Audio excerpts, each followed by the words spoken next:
Also wenn ich mir das Wort Fairness, wenn ich drüber nachdenke, ist es für mich eigentlich so ein Wunschzustand und es entspricht einfach nicht der Realität jetzt gerade. Und so habe ich einfach entschlossen, über unser Ist-Zustand zu schreiben.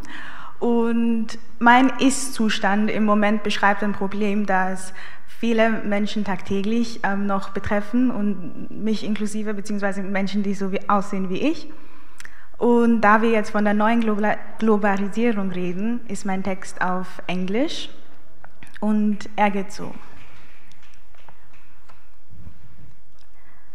Trayvon Martin, Eric Garner, Ahmaud Arbery, Sandra Bland, Ayanna Jones, Breonna Taylor, Amadou Diallo, Tamir Rice, Tony Robinson, Stephen Clark, Michael Brown, Bo Morrison, Alton Sterling, Philando Castile, George Floyd, Ferguson, Orlando, Flint, Michigan. I'm scared of what the next hashtag will be, whose name the next hashtag will read. I'm scared of waking up one morning and recognizing the name I read after the hashtag. Red stains on the white flag. You promise?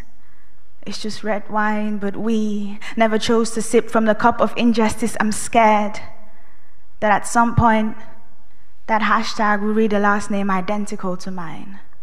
I get sick of the thought that next time it could be my brother, father, cousin, best friend, me. I get sick of just thinking and hoping that this were all just a dream. But then each day anew I have to wake up and raise my clenched fist for yet another name.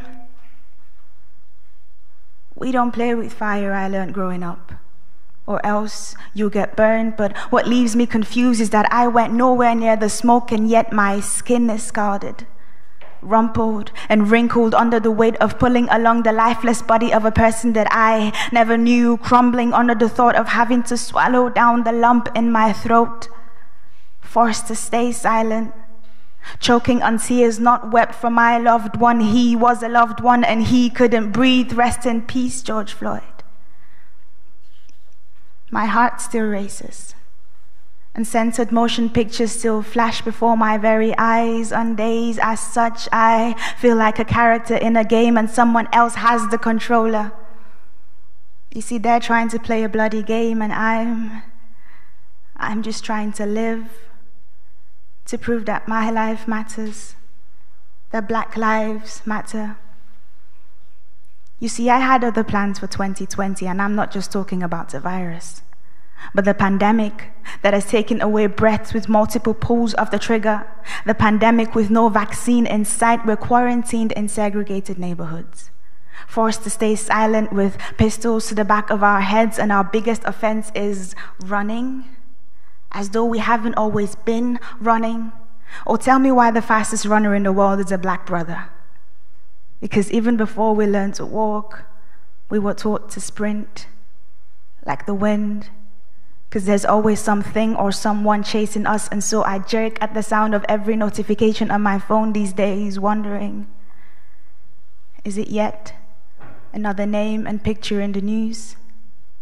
Is it once again time to put on comfortable shoes because the protest and marching might last a few long hours and we'll be chased by tear gas and gunshots? So is it yet another name and picture in the news?